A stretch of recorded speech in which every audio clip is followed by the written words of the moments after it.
É chegada a hora do momento de encontrarmos com Deus. Em sua casa, a oportunidade de comungar o seu corpo e o seu sangue, arrepender de nossas falhas e humildemente suplicar o seu perdão e agradecer pela salvação. É hora de ouvirmos e refletirmos a palavra de Deus. É hora de oração. Bom dia! Hoje, segunda-feira, dedicação da Basílica do Latrão, Catedral de Roma, 32ª semana do Tempo Comum. Estaremos refletindo hoje o Evangelho de Jesus Cristo segundo São João, capítulo 2, versículos de 13 a 22. Em nome do Pai, do Filho e do Espírito Santo. Amém. Louvado seja nosso Senhor Jesus Cristo, para sempre seja louvado.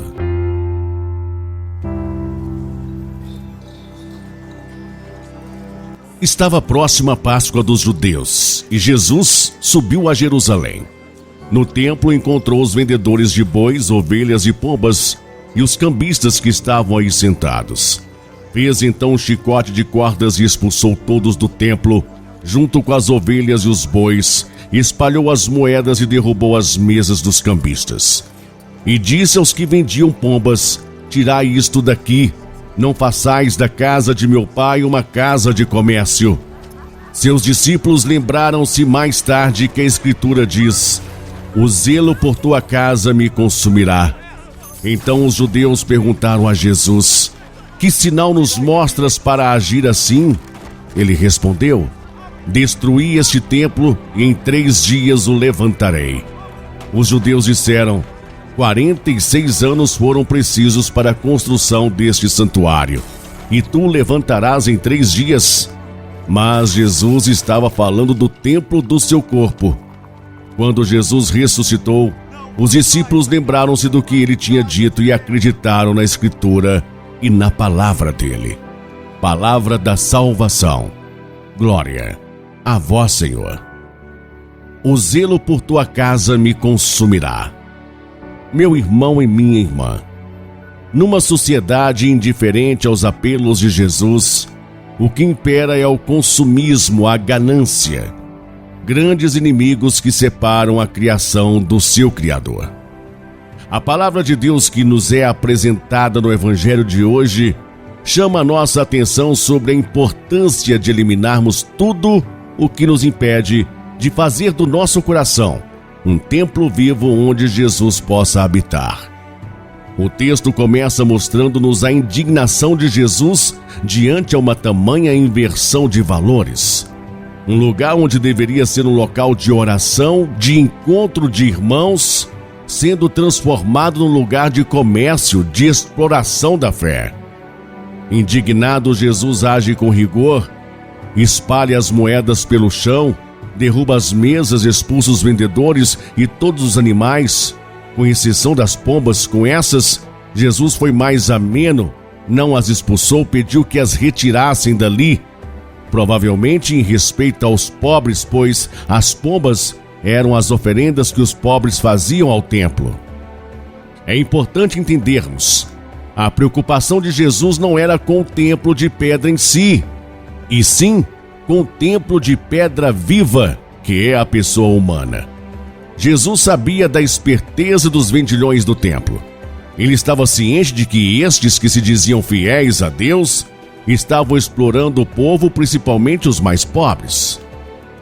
Não façais da casa do meu pai uma casa de comércio.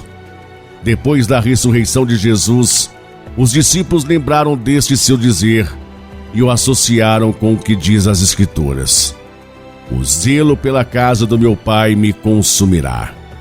Graças ao testemunho destes discípulos, hoje nós sabemos que foi o zelo pelo que é do Pai, foi o que levou Jesus à morte. E sabemos também que foi o amor do Pai pela humanidade que o ressuscitou no 3º dia. Sempre que deparamos com este Evangelho, é comum ficarmos centrados na atitude severa de Jesus, expulsando os vendilhões do templo, e com isso, não meditamos o mais importante, o cerne do Evangelho, que é a apresentação de Jesus como o templo vivo de Deus. Destruí este templo, e em 3 dias o levantarei. Com essas palavras, Jesus se revela como o templo vivo de Deus, fazendo alusão à sua morte e à sua ressurreição. Mas por estarem voltados para as coisas materiais e cegos para as coisas de Deus, os vendilhões do templo não entenderam aquela revelação. Enquanto Jesus falava de um templo de carne, que era ele mesmo, eles entenderam que Jesus estava se referindo ao templo de pedra, chegando a zombar dele. Jesus é o templo vivo de Deus. Enxertados nele, somos também templos vivos de Deus, seres humanos divinizados, que carrega dentro de si a essência divina. Como seguidores de Jesus, precisamos nos comprometer mais com a construção e com a conservação do templo vivo de Deus, que é o ser humano na sua totalidade. Cuidemos, meu irmão e minha irmã, do nosso corpo e respeitemos o corpo do outro, pois o nosso corpo e o corpo do outro é um santuário, é o templo vivo de Deus. Amém? Fique na paz de Jesus, que Deus abençoe o seu dia e até amanhã.